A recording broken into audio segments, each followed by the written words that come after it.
Hello दोस्तों, स्वागत है आपका एक नई कहानी में। तो चलिए शुरू करते हैं। एक राजमहल में बहुत ही सुंदर एक राजकुमारी रहती थी। नाम था रुचिका। रुचिका इतनी खूबसूरत थी कि उसके समान आसपास के राज्यों में कोई भी ऐसी लड़की नहीं थी जो उसका मुकाबला कर सके। उसके पिता महाराज उसे बहुत पसंद करते थे, बहुत ही प्यार करते थे, क्योंकि वो इतना नैतिकता में भी वो पारंगत थी और अन्य कलाओं में भी वो इतनी चतुर थी कि किसी को भी आसानी से मात दे सकती थी। उसके राजमहल में उसकी बड़े चर्चे थे कि हमारी राजकुमारी जैसा तो कोई है ही नहीं। धीरे धीरे राजकुमारी जब बहुत बड़ी हो गई, थोड़ी विवाह के योग्य हुई, तो सभी लोग कहने लगे कि भाई अब इसके विवाह किया जाए। तो अन्य जो राजकुमार आसपास के जो राज्यों के लोग थे, वो भाई उनको आमंत्रित किया गया कि आप आएं और राजकुमारी से मिलें। लेकिन राजकुमारी जिससे भी मिलती वो उससे इतनी प्रभावित ही नहीं होती कि उससे शादी की जाए।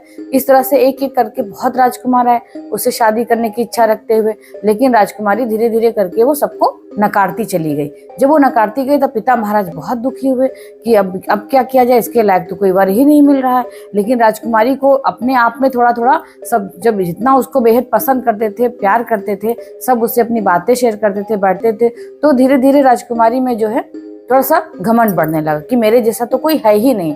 इस तरह से अब राजकुमारी को दिन प्रतिदिन जो है गुमान बढ़ता जा रहा था कि भाई मेरे जैसा नहीं, मैं तो अपने ही जैसे या मेरे से कोई ज्यादा जो होगा उसी से मैं शादी करूंगी। अब ज्यादा दिन बीतते गए, बहुत दिन बीतते गए, सभी आपस में बातें करने लगे कि अब तो राजकुमारी का विवाह हो ही नहीं सकता। अब पिता महाराज बहुत चिंतित हुए। उन्होंने जो है राज दरबार में जाकर के सीधे घोषणा कर दी कि मैं राजकुमारी के जन्मदिन वाले दिन कोई भी व्यक्ति आएगा, अगर राजमहल के दरवाजे पे कोई भी आ जाए उसको पकड़ के ले आइएगा और हम उससे राजकुमारी की शादी करवा देंगे। राजकुमारी सोचने लगी, अरे मेरे पिता महाराज हैं, वो तो मुझे कितना प्यार करते हैं, वो ऐसा कर ही नहीं सकते। लेकिन महाराज ने जो है अपने एक पड़ोसी राज्य के राजा से मिल करके, उनका पुत्र था जो कि उस समय वो राजा बन चुका था, उसका नाम था युवराज, उससे मिल करके एक योजना बनाई और उसको अंजाम देने के लिए उन्होंने ऐसा किया। लेकिन अब राजकुमारी को तो ये बातें पता नहीं थी। अगले दिन जब उसका जन्मदिन था, उसी दिन जो यो था राजकुमार, वो भिखारी का वेश रख करके वहां पे आया। जब भिखारी बन करके एक बंदा आया वहां पे राजमहल के दरवाजे पर, तो सेवक गए और उसको पकड़ करके राजमहल में ले आए। राजमहल में ले आते हैं, उसी से राजकुमारी की शादी जबरदस्ती महाराज जो है कर देते हैं। राजकुमारी बहुत चीखती चिल्लाती है कि ऐसा नहीं हो सकता, ऐसा नहीं हो सकता, मैं इसके साथ नहीं शादी करूंगी। लेकिन पिता महाराज नहीं सुनते हैं और उसकी शादी करवा के कुछ स्वर्ण मुद्रा उस भिखारी को जो है दे करके, और भिखारी के साथ उसकी शादी करवाई, उसको दे दिया कि जब तुम यहाँ से निकल जाओ, इसको लेकर के मेरे राज्य में अगर वापस आए या दिखाई पड़े तो तुमको मृत्यु दंड दिया जाएगा। अब मृत्यु दंड को सुन करके राजकुमारी भी बौखला गई। और वो जो भिखारी था, वो कपड़े तो चीथड़े पहने था भिखारी के, लेकिन उसका चेहरा जो था उसका वो सब बहुत ही तेज प्रकट हो रहा था। सभी लोग देख करके बड़ा हैरत अंगेज में थे कि ये ऐसा कैसे हो सकता है कि भिखारी हो। लेकिन अब राजकुमारी तो बिल्कुल वो अपने घमंड में चूरती, उसने उसको ना ढंग से देखा ना कुछ।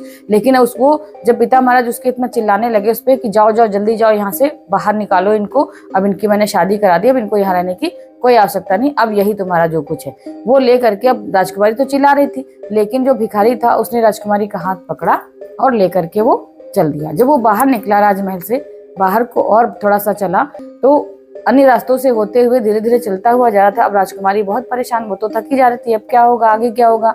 वो रोती चीखती रही, लेकिन अब कौन उसकी सुनने वाला।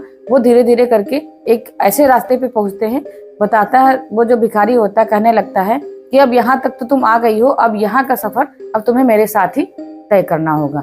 ये रहा मेरा घर। एक झोपड़े के सामने जाकर के रुकता है और कहता है ये है मेरा घर, अब तुम्हें यहीं रहना पड़ेगा और तुम्हें आसपास के जंगल से या कहीं से भी लकड़ी लानी होगी, उसी से ही तुम्हें खाना पकाना होगा। खाने के लिए तुम्हें कंदमूल फल वगैरह जो भी यहाँ मिलेगा उसे ही खाना पड़ेगा।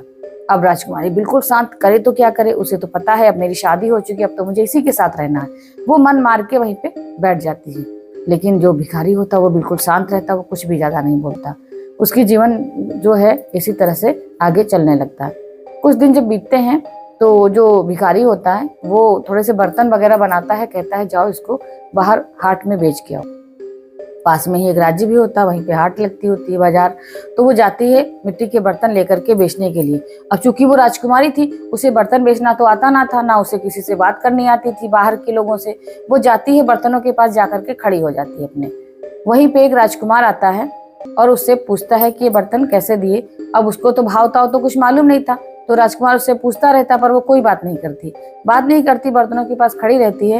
राजकुमार जो है गुस्सा होकर वापस मुड़ के जैसे ही चलने लगता है तो उसके घोड़े की ठोकर से उसके सारे बर्तन टूट जाते हैं। जब बर्तन टूट जाते हैं, अब राजकुमारी चिल्लाती है, परेशान होती है, अब क्या करे वो, उसका पति तो डांटेगा। वो क्या करती है, अपना टूटा हुआ बर्तन लेकर के वापस घर जाती है, क्योंकि बर्तन तो बिके नहीं और ऊपर से टूट गए। जब वो घर जाती है वापस, अब देखती क्या, उसने सोचा ये तो भिखारी मुझे डांटेगा, लेकिन वो भिखारी बहुत शांत था, बिल्कुल कुछ नहीं बोला। उसने कहा कि कोई बात नहीं हुआ, कुछ हो गया, नुकसान हो गया, इसको रख दो। मुझे एक वो मिला है, ऑफर मिला है राजमहल से कि वहाँ पे किसी को खाने बनाने की आवश्यकता है, किसी एक व्यक्ति की, तो तुम चाहो तो वहाँ पे खाना बना सकती हो। तब राजकुमारी क्या करे, उसको तो भाई काम ही करना था, तो वो हामी भर लेती है और राजमहल में चली जाती है। वो एक वो बन जाती है, पाक जो होती है उसमें रसोई, उसमें वो पाक कला में निपुण होती है, तो वो बनाने लगती है खाना वगैरह। उसके खाने की बड़ी तारीफ होती है। कुछ दिन बाद जो है वहाँ के महाराज का जन्मदिन होता है। जब जन्मदिन होता है तो वहाँ के जितने भी उसके वर्कर होते हैं, सेवक होते हैं, सबको वहाँ पे बुलाया जाता है। जब बुलाया जाता है तो भाई ये जो रुचिका है ये भी सामने जाती है। जो इसकी वो होती है रसोई की मालकिन, वो उसकी लीडर, वो उसको बहुत पसंद करती है कि रुचिका बहुत अच्छा खाना बनाती है, मैं भी इसकी सिफारिश करूंगी, हो सकता है इसको भी इनाम मिल जाए। तो राजमहल में जब सारे लोग दरबार में इकट्ठा होते हैं तो सबको राजा अपने हाथों से इनाम देते हैं, पुरस्कार देते हैं कि तुमने जो है बहुत अच्छा काम किया, तुमने बहुत अच्छा काम किया। अब आती है जो वहाँ के रसोइयों की बारी। तो अब जो शिवानी होती है वो बोलती है कि रुचिका ने महाराज बहुत अच्छे व्यंजन बनाती है और रुचिका ने इस बार बहुत अच्छे अच्छे व्यंजन बनाए और सबको खिलाए हैं। तो महाराज कहते हैं ठीक है, उसको भी पेश किया जाए। और रुचिका सामने आती है। जब सामने आती है तो महाराज अपने हाथों से उसको पुरस्कार देते हैं। जब देते हैं तो हाथ जब बढ़ाते उसके बाद कहते हैं कि रुचिका, मैं तुमसे बहुत प्रसन्न हूँ, यहाँ आकर के तुमने अपना घमंड, अपना वो सब त्याग दिया है और तुम एक नॉर्मल जैसे सभी लोग रहते हैं उस तरीके से रहती हूँ। तो तुम्हें मैं बहुत पसंद करता हूँ और तुम्हें मैं कभी जीवन में नहीं छोड़ सकता। तो अब रुचिका जो है वो रोने लगती है, कहती नहीं महाराज, मैं एक भिखारी की पत्नी हूँ और अब मेरा वही पति है, वही मेरा सर्वस्व है, मैं उसको नहीं छोड़ सकती। तो महाराज कहते हैं अरे कम से कम ध्यान से देखो तो सही, ये सब तो मैंने तुम्हारा घमंड तोड़ने के लिए किया था, पहले ऊपर उठ के हमारा चेहरा तो देखो मैं कौन हूँ। तो अब रुचिका धीरे से अपना सिर उठाती है, देखती है कि अरे ये तो वही है। उसने कभी अपने पति को ढंग से देखा ही नहीं था जो देखती थी। यहाँ आकर के जब उसने देखा कि वो महाराज के रूप में ऐसे कपड़े में, तो बहुत ही हतप्रभ रह जाती है, ऐसा क्या है। तो वो उसको शुरू से लेके आखिर तक की बात बताता है कि तुम्हारे पिता महाराज ने तुम्हारे गुरूर को तोड़ने के लिए, तुम्हारी आदतों को बदलने के लिए ये सब किया था, और अब तुम जो है बिल्कुल नॉर्मल हो गई हो, बिल्कुल सभी लोगों के जैसे सब व्यवहार करते हैं वैसे करती हो, अब तुम बदल चुकी हो। तो रुचिका रोने लगती है, कहती हाँ मैंने जिंदगी का सारा सबक जो है सीख लिया है। तो अब जो महाराज होते हैं वो कहते हैं ठीक है, अब तुम बिल्कुल पहले जैसी हो गई हो, अच्छी हो गई हो, और अब हम दोनों अच्छे से जिंदगी बिता सकते हैं। फिर उनके पिता महाराज को बुलाया जाता है और सारी बात बताई जाती है। तो उनके पिता महाराज भी बहुत खुश होते हैं और दोनों को बहुत ढेर सा आशीर्वाद दे करके, सुखी रहने का आशीर्वाद दे करके वो अपने राजमहल लौट जाते हैं और इधर ये दोनों सुखपूर्वक रहने लगते हैं। तो दोस्तों ये थी आज की कहानी। मिलते हैं बहुत ही जल्द एक नई कहानी के साथ।